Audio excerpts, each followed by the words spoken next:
Japanese invasion of China. Is one day on Port Arthur, near Beijing, near Beijing.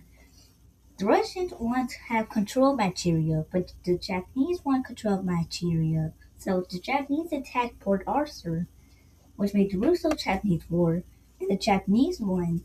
And the Japanese invaded Manchuria, all of it. It was until Marco Polo incident happened on July 7th, 1937. There was a bunch of fighting happening, but soon it was a Japanese victory. And the war finally began with the Second Sino-Japanese War, and the Japanese invaded a city, and Nanjing, the capital of China at the time, and soon there'll be major events happening along the Japanese border, which were Japanese victory. You see, by this time, Germany, Italy, and Japan were going to have an alliance or a pact with each other. It was until Japanese planes started to use a type of gas which will like kill the Chinese troops. But this will finally end when they're doing a campaign.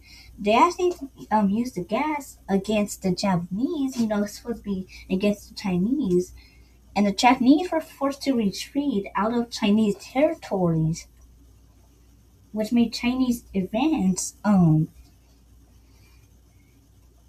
Also, the Chinese were technically in the civil war between communism, because there was a communism party, but the Japanese invaded them, and the communism party fell to Japan. In 1941, French Indochina was invaded by the Japanese, and the Japanese took off French Indochina.